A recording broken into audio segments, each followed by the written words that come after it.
Hello, everyone. I hope your heart rate has calmed just a tad since the end of this game. We're going to get into this reaction show.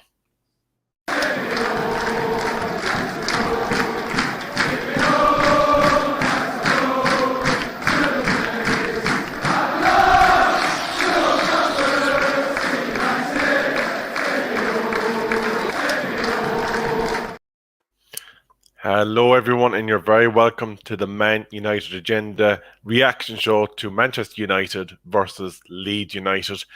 Now, thankfully, I was spared the misery and agony of watching that game, but I am going to be asking the questions of my esteemed panel, Mr. B, OMONDI, and of course, CALLULA. How are you doing? All right. Well, CALLULA, you start because I haven't heard from you. I'm desperate to hear what you've got to say about this. So I'm really disappointed. That was a really grand opportunity for us to get 3 points. We should have been getting the 3 points. We're going to go to the first half, and I've got no words for that. All I'm going to say is those 3 points would have been like basically on par. Even though Man City would have a game in hand, it would have been on par, and that was really important. Coming back to get the 1 point after what we saw, I guess I've got to be grateful. But it was just frustration after frustration. And luckily, I'm not as bold as Ten Hag is right now. I'll just say, look, I have to give credit to Leeds. They had a plan. And you would expect them to have a plan after their manager's gone. I mean, the three guys, look like there's 3 guys on the touchline, really getting organised, getting down, getting their heads down, discussing what to do. And they came out with a plan to really attack our weaknesses. And that weakness today was playing the ball out. And they exploited us in the first couple of minutes. And that was the theme of the whole first half. We couldn't play out. We started playing long balls. I think Varane is someone who's a bit limited when it comes to spraying balls or playing balls between the lines. And as soon as he touched the ball, that was their trigger to trap him and pin him down. And he, unfortunately, we gave a goal away in the first opening minutes. And then you're anxious, aren't you? You're kind of anxious. And then we continued to fail to bring the ball out. Me and Mr. B were discussing some alternatives, what to do. But the manager was the one who had to change things at half time. And I think he must have had a dramatic team talk, because in the second half, we won the second half and got a result in the end of the day, which is a draw, which we're not happy about. But obviously, we're looking at personnel, we're looking at players. Some players had an opportunity to step up. Some did, some didn't. And it's great to see Sancho come back. But otherwise, yeah, we're going to get into it. But yeah, there's a lot to say about today's performance. At the moment, I'm upset. But upon reflection, we have to thank our lucky stars we got back in the game. Absolutely. Now, Mr. B, I am going to start with you on the lineup. It could be a case that oils well, that ends well. And I do mean that pun. Mm-hmm. But in terms of the lineup, do you think there was any things that came as a surprise to you? Obviously, you were saying in the previous show that Garnacho will probably start on left, and you were, of course, proven right on that front. But is there any ones that surprised you in that lineup today? No, it's what I expected.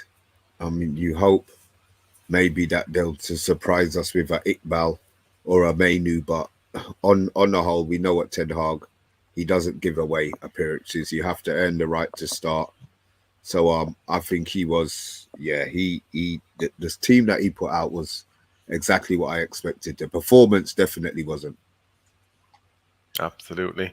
CALLULA, any ones that you thought shouldn't have started? Any change that you'd have liked to have seen, or is it as is? When I saw the lineup, I didn't have any issues, because technically they should have played better. That team for me was good enough, the lineup.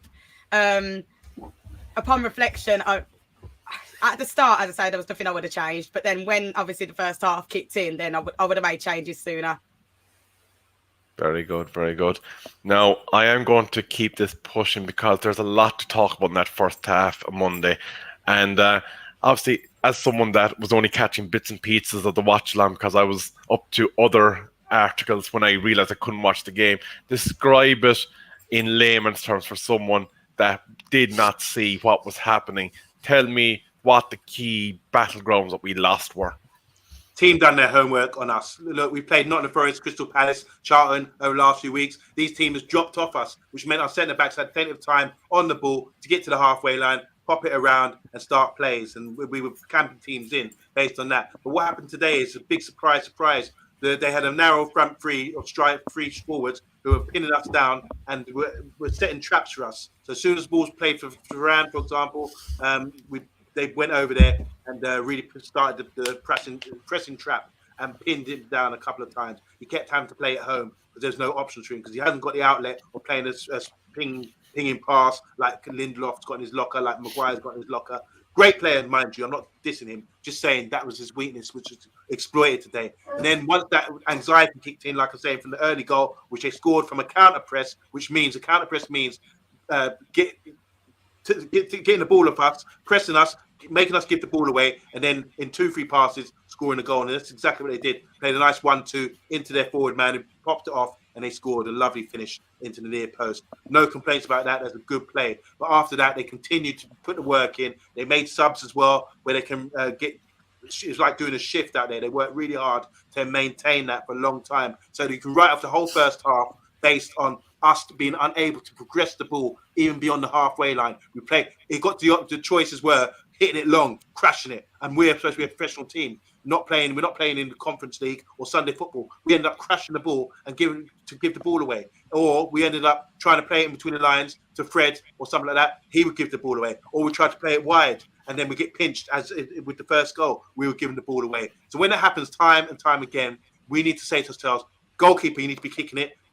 If you distribute it for 30 yards to your man like their keeper was, then that would be an outlet. If Varane could be able to distribute the ball and get a bit more confidence, that would be an outlet. Mr. B was saying Sabitzer should have been coming to get the ball, but he was surrounded. It was a trap. They would invite him to say, yeah, play it to Sabitzer. Because as soon as he would have got that ball, he would have been swarmed on and they would have broken on us. So I don't think that was an option either. We were trying to play it out wide. And the manager made a slight adjustment in the second half to improve that, which we'll go on to. But that's, to me, the story of the first half. We weren't allowed to play and we couldn't progress with the ball like we have done. It was a slap in the face for all that complacency that we've had playing these weaker teams recently who have allowed us to play.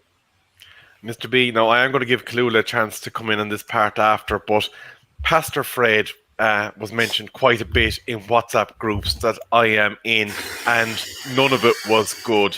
Just how lost was he today?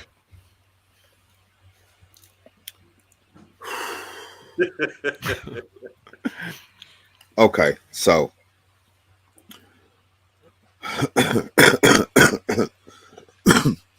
I've seen some very poor performances from our central midfielders. The majority of them have belonged to Fred. Today, I would categorically say that is the worst performance I have ever seen from a so-called international footballer. If a man plays like that in my Sunday team, he don't play. As a midfielder, he gave the ball away. Every single pass in the first half, he gave the ball away. He got bullied off the ball. He made the wrong decisions with his passing. He was absolutely he wasn't good. He just wasn't. He wasn't good tonight. And I would like to think that if Ten Hag, I've seen what Ten Hag, I said to OMONDI on the stream, when players make mistakes, they don't play. He has to do something where Fred doesn't play the second Leeds game. We've got them on Sunday, and they're going to do the same thing to that fucking prick again, and then we're going to be done, and we're going to be out here cussing on a Sunday, a day of normally a day of reflection, and look, he's got to go. He's got to go. He's got to go. Before I come to you, CALLULA, on a scale of Scott McTominay to 10, just where did he rate? Oh, God. You're going to mark him. You can't give him a mark. He doesn't even get a Scott McTominay. You've heard it here first, lads. Scott McTominay has rated above Fred. This is a first for Mr. B. and Scott didn't play. CALLULA, come tell us the wise words. Raiden Solo's ears for me. So the wise words of Cusstown, because that's where I was taking him. I sat there and I thought, okay, so you're not Brazilian when Casemiro's on the pitch. Where was Brazil? What, did you just put it in a little bag? and then Brazil was gone, because where was the flair? Where was Mr. I can score goals and make Mr. B eat broccoli? That guy's dead. that guy is dead. It was like literally, he gets the ball, a blink, the ball's like it was like Leeds had an extra player because he was just crap.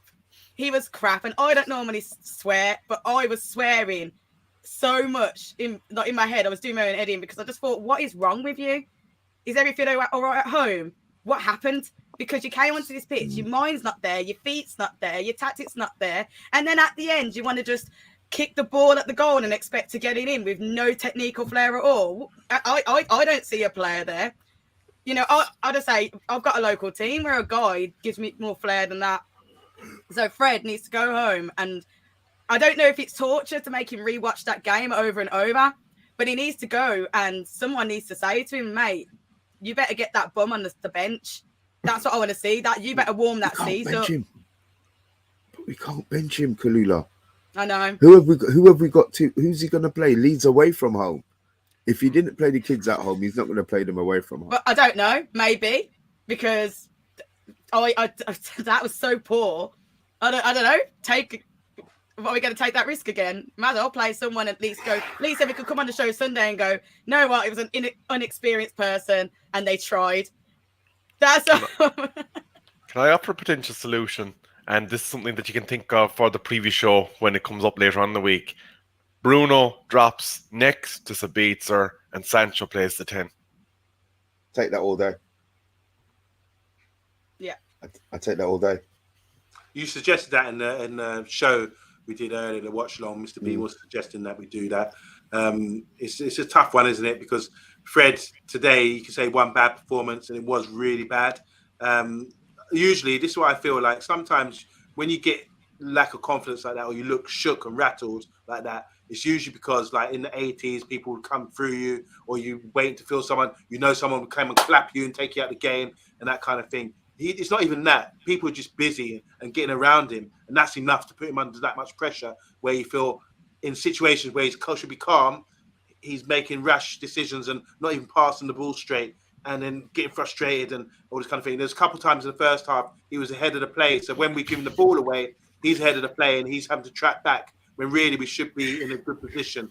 So Fred is moving like Ketia, Naby Ketia from Liverpool today. Big up to Yassin, by the way. And there's some really good comments coming in as well, because everyone wants to know the answers. What's the solution? And I think in the watch along, people were really contributing to the solution about how to fix the problems that we're having in the first half. But overall, the manager did it. But he did keep Fred on, and I was a bit surprised by that. Now, to look at it like this, McTominay should play in front of Fred. I can't imagine McTominay doing what Fred did and having such a bad performance where he's giving the ball away. He looked like an amateur out there. It was like boys to men today. And simple passes that Eriksen does so well, and we just think, oh, it's just Eriksen. But this is what you're supposed to do as a midfielder. Good awareness, scan what you're doing, scan everything before the ball comes to you, knowing what's about, popping balls off, playing it simple, ticking, and then your teammates get confidence by playing into your feet, knowing you'll be able to deal with situations.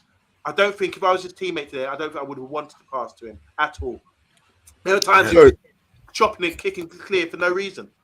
So I've got one from Donovan Williams here. Bruno loses the ball more than Fred in the defensive half. How dangerous would that be? Sorry, I'm so confused. Are you saying that Bruno's a worse player than Fred? If Bruno played deeper, he's saying that because Bruno plays a lot of progressive passes for his position, because he's got that locker higher up the pitch, he feels that Bruno would be naive enough to do that playing in a deeper position. If he played. Okay, fair enough. And before we do move on, I do want to say there's 17 wonderful people in the chat. Please do consider giving us a like, share, and subscribe. We do appreciate it. But on Monday, this is going to be a comment quickly and briefly for the three of you in the chat here, and then for our wonderful viewers. Just short, in as brief a word as possible, how huge was Casemiro's loss? And just quickly around the room before we hit some comments. Yeah, so Casemiro missing was crucial today, because you can see like day and night when you see what Casemiro does. We just appreciate, we just get on with it. We don't really say anything. Okay. But now when he comes back, everyone's going to be clapping everything he does, because we see how crucial it is for a professional footballer to not pop the ball around in the midfield as easy as that. They even brought Lindelof on to do a job in midfield. That's how bad we are in that respect with injuries and suspensions right now. And Ericsson, please get fit. Come back soon. We miss you. We missed you. I never said anything to upset you. You can come back. You can get time fitting. I will even hang up your shirt. I do washing for my kit washing. I do your shirt every week and put some nice comfort on it so it smells rich and lovely for you. Please come back soon. And we miss you. We miss you guys. That's how bad it is. Mr. B, just quickly, how significant is Casemiro's absence? As somebody, I'm sure it was Ten Hag called him the cement, and that's what he is. He's the cement. He's the grout. You know, he's everything that keeps things held together, stops it jiggling about and falling about. That's what Casemiro is. So, I mean, the 3 games that he's out, it's immense. But what it does show is that Ten Hag knows what he needs to do if he wants to step up a level. The drop off is too big. The drop off is too big between our starters. We've got, let's be honest, I think we've got a title winning 11, but you can't play 11. You can't play 11 every week. The drop off is too big. So that's the part I think that probably needs to be changed. But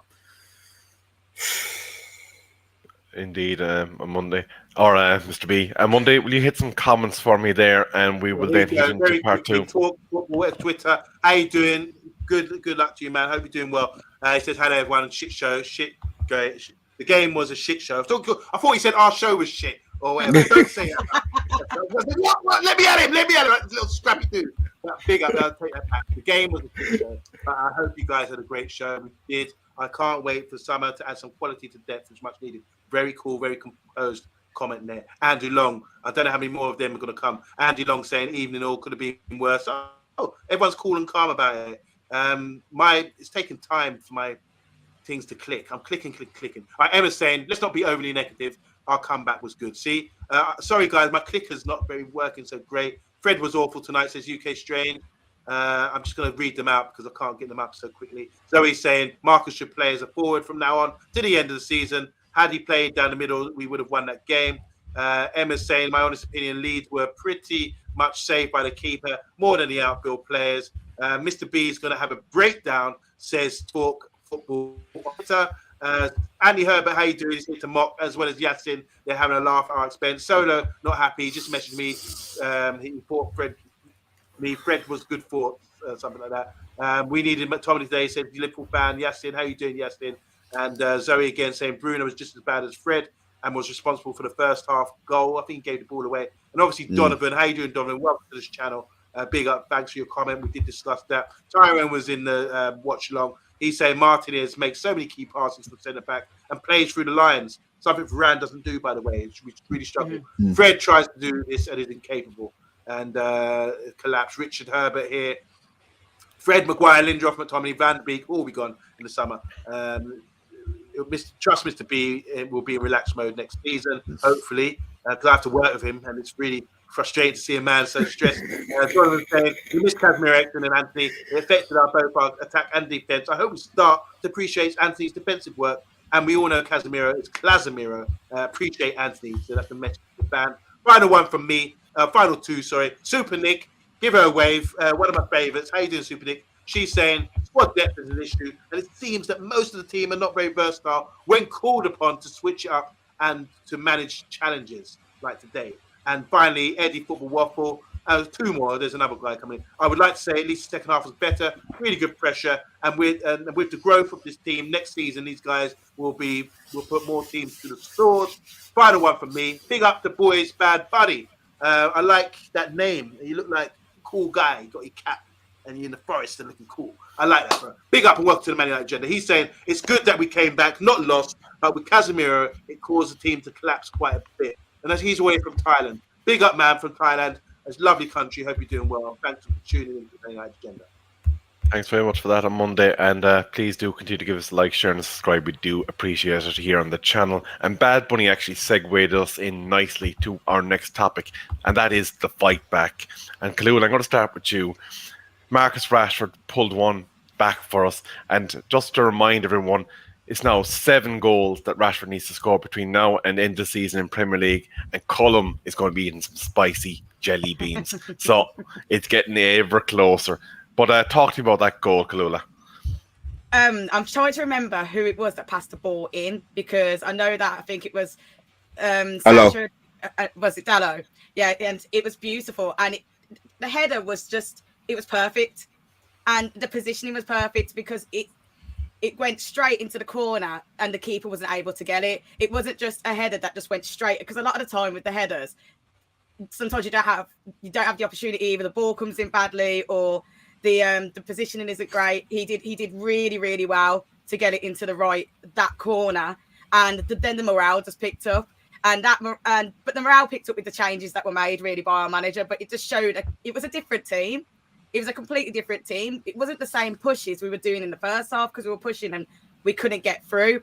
Now we were showing that we are the better team. And it is, don't get me wrong, it's good that we've got the mental capacity to still come back when it's 2-0 down, especially with a rival team like that.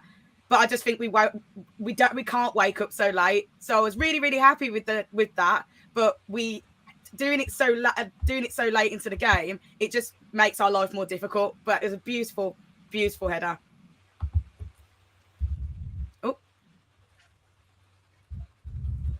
Oh, my apologies, I'm on mute. Before we come to anybody else, Anthony Herbert, thank you very much for the super chat. Mr. B, what would you say to Fred on the takeaway? I let him answer that on the takeaway because we can't go into it at the moment. Thank you very much. The other person I want to say is Cullum. No, I will not stop telling people, because we're going to get you a damn audience when Rashford hits that mark. Yeah. And I will be tuning in like you bastards watch me eating that broccoli. Cullum, I will be tuning in, bruv. I will be tuning in. So how much more goals are we hoping for, Rebel? What's another 7? Another 7 Prem goals from Rashi. Oh, Colm, you're in trouble, bruv. You're in trouble, bruv. But I am going to move on rather quickly. We're going to go on to Sancho, because there has been quite a bit to talk about. So, Mr. B on Monday, whichever one of you wants to jump in first, talk to me about how good a feeling that Sancho goal was, because he broke Twitter. I'm gonna go first. The joy to see him. I like players when they play with a smile on their face. He's come back happy. I said already, you can see that he appreciates what Ten Hag's done for him, and I think he's going to repay him. I think he's going to repay him for all of the faith, all of the pressure that he took off him as a player. He's eased him back into the fold, and you can see the team needs Sancho playing. The team needs Sancho playing without a shadow of a doubt. So yeah, big long live the new Jadon Sancho, man. He put a big smile on my face, boy. After that motherfucking friend took it all off. Yeah, they say absence makes the heart grow fonder, and we did. Yeah, I'm really fond of the player. People say, oh, when he was playing for us, oh, he doesn't go down the wing, he doesn't charge, he doesn't drive at people. But you see what he has. He's an advanced playmaker who plays wide, and he can play in the middle as well, as he proved the other day by coming on and having great touches in tight areas. He drags people over. When he's got two people on him, doubling them up, no problem. He pop it back. He can play it around the corner like he did for the goal. So you got Luke Shaw was doing an underlapping run. He does that based on confidence. You get confidence when you know Sancho's got the ball. He's with his mindset and his IQ. He's going to play people, and we've got to learn to use him the best way we can. So he played around the corner, forced Luke Shaw to play in, just like they did to us, blindsided runs, and we squared it across. The ball got played out to Sancho. He had to control it, get out of his feet, and just curled it into the back of the net. What a great performance it was as well. They backed off him. They showed him respect. He dived in with him. Things are good. You're going to get twists up. So that's for one. You've got double up. Get where the back up. And while he's doing all that, you've got runners in beyond who will make that run because they know Sancho will find you. He's a very good player. Let's appreciate him. Now he's back. When you compared it to Garnacho started the game and up against 2 high blocks and being doubled up against. Ayling was laughing. Ayling was really in his face and pitching the ball from him. Even Chico and giving it all that when he made a tackle on him. And that showed you that Garnacho is probably good coming on when the game's stretched at the moment. Because Sancho showed you the class, the maturity. He's a bit of a level above. And so I'm really happy with Sancho. And can't seem to send any tweets. Twitter's having a meltdown. Sancho scores. Everyone's delighted. This you couldn't write the script. He must be delighted right now. And all Man United fans, get behind our players. Don't bury players when you don't know what's going on with them. This is a great comeback by Sancho, and he's fitter, he's leaner, he's meaner, and he's back. And he's scoring goals again. So love the player. Let's get behind all our players. Anthony Maguire, whoever it is that's having a downer. Let's get behind him. Sorry, do we have to get behind Fred? Well, yeah. Even Fred. Yeah. For the sake of Solo on our channel, in CALLULA. You're asking me at the wrong time. Maybe tomorrow.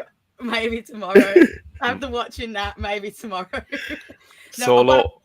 What I was going to say, sorry, is that the one thing we saw was Ten Hag smiling like he was a dad. Sorry, I loved it at Sancho. You say maybe tomorrow. That was maybe tomorrow. I'll be under. There's a song. Let's support Fred. What is that? Is that Bugsy Malone?